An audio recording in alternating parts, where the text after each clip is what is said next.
Live du Forum des projets urbains suite, je reçois cette fois-ci Marc Villan, président de la FPI Île-de-France et également président fondateur du groupe Interconstruction. Marc, bonjour. De par votre casquette de président de la FPI Île-de-France, pouvez-vous nous faire un point marché du logement neuf en Île-de-France sur 2020? Bonjour, absolument. Écoutez, alors le point marché est assez simple. Il se caractérise par un gros problème d'offres, 15 300 logements mis en vente en 2020. Pour mémoire, on était à 37 000 en 2017. Pour mémoire aussi, on nous avait promis un choc de l'offre. On est aujourd'hui dans un choc de la pénurie. En ce qui concerne les réservations, on fait mieux, voilà, puisqu'on a 21 000 réservations nettes, donc plus que les mises en vente. Attention, il faut savoir aussi que moins on a d'offres, moins on a de réservations, parce que moins les clients ont de choix, moins il y a d'appétence, et plus il y a des mécanismes de repli. Donc on est dans un marché aujourd'hui qui est un marché de rareté, et c'est très très préoccupant à terme, je pense, pour une région qui va gagner environ 50 000 habitants cette année. Oui, il y a beaucoup d'enjeux et c'est un problème d'offre qui est assez médiatisé actuellement. Qu'est-ce qui bloque? Comment est-ce qu'on peut résoudre ces Alors, freins? il y a différents facteurs qui bloquent cette offre et c'est assez intéressant. Alors, premier facteur, si vous voulez, on a eu des élections municipales. On sait que les municipalités n'engagent pas des projets 6 à 1 an avant. Et là, en plus, on a des élections municipales qui, au lieu de durer 15 jours, ont duré 3 mois. Premier stade. Donc, une paralysie. Ces élections municipales ont parfois amené au pouvoir de nouvelles majorités qui n'étaient pas très familiarisées ou qui ont même été surprises par le fait d'accéder au pouvoir et qui n'étaient pas familiarisées avec l'acte de bâtir. Ensuite, une partie de ces campagnes municipales se sont faites sur alto béton. Voilà. C'est-à-dire, moi, je veux bien Donc profiter un béton bashing, un béton bashing pendant les voilà. premiers tours. Et avec une si vous voulez, avec une synthèse vraiment très dangereuse qui est Covid, pandémie égale ville dense. Ville dense égale béton, donc on refuse tout projet. C'est le dernier point que j'aborderai. Ou l'avant-dernier plutôt, c'est que les populations aujourd'hui ont une acceptabilité très faible des projets immobiliers. Ça leur fait peur, ils sont insuffisamment expliqués.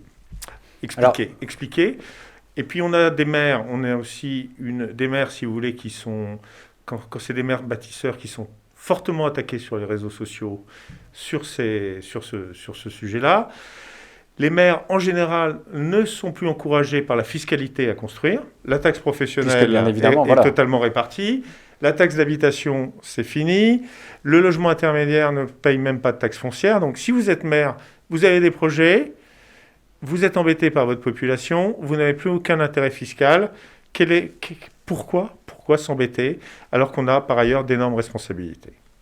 Et puis, il y a un dernier sujet qui est la gouvernance de cette région Île-de-France. Là, je ne suis pas très original, mais le millefeuille entre la ville, le territoire, la communauté d'agglo, les départements, le millefeuille n'est pas du tout propice à la construction, d'autant qu'il n'est pas adapté, en plus, à la métropole, à la région métropole. Pourquoi il n'est pas adapté? Parce que quand vous avez la communauté d'agglo du Grand Angers, c'est un sens, vous avez une ville-centre. Bon.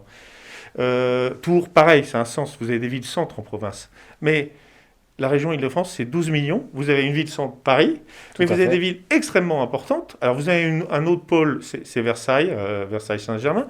Mais vous avez des communautés d'agglo qui rassemblent des communes qui n'ont absolument rien à voir et qui n'ont pas d'identité et qui vont devoir avoir des règles d'urbanisme communes.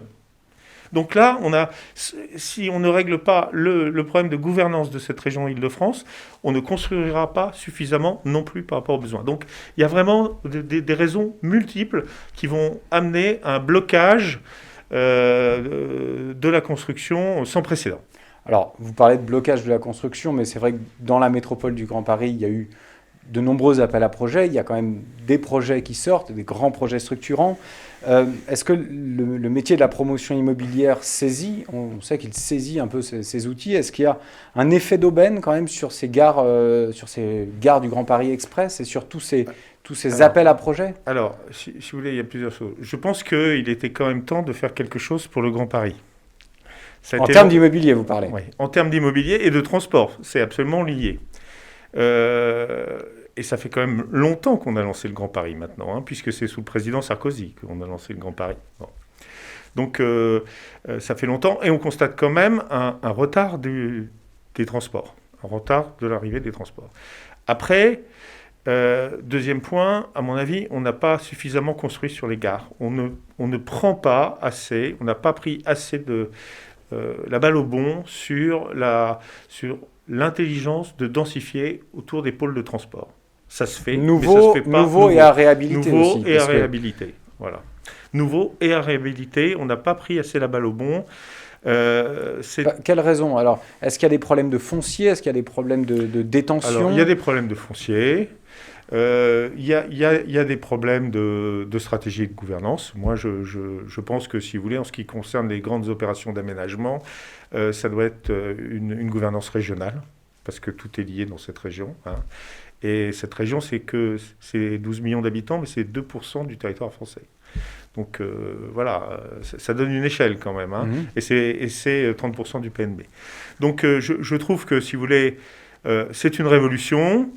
Je ne méconnais pas l'effort, mais cet effort pèse notamment l'effort sur les transports, sur les entreprises d'Île-de-France, hein, qui le financent, hein. Ça ne coûte pas un sou à la France, quand même.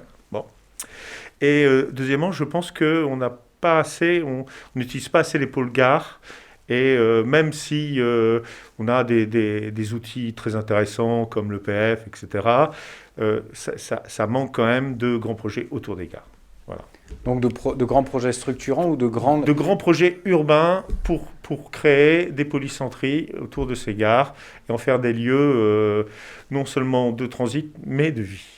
Parce que et alors, il faut des instruments les récents appels à projets vont dans ce sens-là. Alors après, commencent à aller dans ce sens-là. Alors après, vous avez des appels à projets innovants. Ces appels à projets, c'est intéressant, c'est stimulant. Aujourd'hui, si on regarde les appels à projets entre ceux de Paris, ceux de la métropole, on voit quand même qu'ils ont apporté un vent nouveau, mais la concrétisation est très lente encore. La concrétisation est très lente. Et donc... c'est le temps de construction aussi. Comment? C'est le temps de construction. C'est le temps long. Non, c'est le temps de concertation. C'est le temps de décision des gouvernances. Parce que tous les terrains n'étaient pas forcément maîtrisés. C'est le temps de la concertation, de la conception, c'est le temps de la concertation, et va peut-être venir le temps de la réalisation. Mais pas sur tous les projets. Il y a un certain nombre de projets qui vont s'arrêter d'eux-mêmes, ou qui s'arrêtent, etc. D'accord. Alors, vis-à-vis de tous ces projets... Mais je suis pour les projets, hein. Attention, hein, je comprends bien. Je suis pour, je pense qu'il faudrait les pousser, et les pousser sans complexe. Voilà, il faudrait les pousser encore plus et sans complexe. Et je vois une schizophrénie. D'un côté, le Grand Paris, les projets, les gares, très bien. Mieux faire vivre cette population industrieuse d'Île-de-France, très important.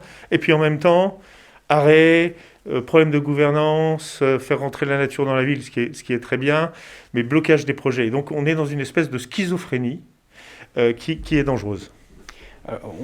On parlait dans les systèmes de construction de nouveaux modes de construction et aussi de nouvelles thématiques importantes dans la construction. On parle de zéro artificialisation nette, on parle de remettre de la nature dans les villes parce qu'on en a besoin, parce que ça évite les îlots de chaleur. Il y a toute cette question de la résilience de manière plus globale. Concernant la question de construire la ville, est-ce que vous croyez à construire la ville sur la ville? Est-ce que vous croyez à cette zéro artificialisation nette? Alors, quelle est la position plusieurs de réponses. Déjà, j'insiste à chaque fois, mais l'Île-de-France est très économe en terre. 3% de l'artificialisation française, c'est-à-dire c'est rien. 30% du PNB. Par rapport au territoire. Oui, par rapport à ce que représente le territoire. L'artificialisation globale de la France, l'Île-de-France, c'est 3%. Donc ici, on reconstruit déjà la ville sur la ville. C'est pour ça que c'est si long aussi. Dans ces 3%, vous avez 3% pour le logement. Donc on arrive à une consommation d'espace très très faible. Bon, ça, il faut pour le logement en tout cas. Pour le logement, ouais. il faut en être conscient. Dans ces 3%, on ne recompte pas les espaces renaturés qui représentent environ 35% de ces 3% d'artificialisation. Donc il faut quand même... Alors, la région parisienne est très dense, Paris surtout est très dense, et l'idée de densité et de mal-vivre est très forte. Mais si on regarde les pratiques sont déjà vertueuses en Île-de-France. Il faut quand même le savoir. Des exemples ? Alors, le premier exemple, c'est cette très faible consommation d'espace. D'ailleurs, on voit le marché de la maison individuelle groupée. On produisait peut-être 3000 maisons groupées. Si on en produit 300, aujourd'hui, c'est... Voilà. Donc, si vous voulez, l'Île-de-France reconstruit déjà, plus que toute autre région, la ville sur la ville. C'est quand même intéressant. Et ce n'est pas forcément la perception qu'on en a. Bon. Ensuite, faire rentrer la nature dans la ville, c'est évidemment nécessaire, mais dans la ville dense, dans la ville cohérente, parce que sinon, on va artificialiser la campagne, et ça, c'est pas l'objet. Et étaler. Voilà, étaler, ça veut dire les frontières de chaque ville. Consommer du carbone, consommer des réseaux, consommer du temps. Voilà, donc ça c'est pas l'objectif. Donc, si vous voulez... qu'est-ce que je disais ? Consommer du temps, Donc, on était sur l'artificialisation de la ville et du fait que Paris construisait la nature déjà. En ville, déjà, si vous voulez, il faut avoir des plans à long terme, il faut avoir une gouvernance, une stratégie. Déjà, il faut avoir des données, c'est-à-dire qu'il faudrait cartographier. Je le cite toujours, mais Los Angeles est en train de cartographier sa canopée, été, hiver, îlot de chaleur, etc. Comment on fait ? Il faut déployer des plans à 5 ans, à 10 ans. Il faut donc, pour ça, avoir savoir investir dans le numérique. Et quand je vois que l'instruction des permis doit être numérisée d'ici 2021 et que ça a à peine commencé, j'ai un peu peur qu'on rate la cartographie du territoire pour lutter contre les îlots de chaleur. Oui, parce que c'est maintenant qu'il faudrait agir, en fait. On pourrait le faire, il faut investir. Et on pourrait très bien avoir des plans à 5 ans pour faire rentrer la nature en ville, qui ne seraient pas du tout exclusifs du fait de construire. On sait les concilier à travers, si vous voulez, ces prévisions, à travers les matériaux, à travers plein de choses. Mais aujourd'hui, on n'a même pas commencé et on crie sur la ville dense. Marc Villan, merci beaucoup. Le Forum du Live des projets urbains continue.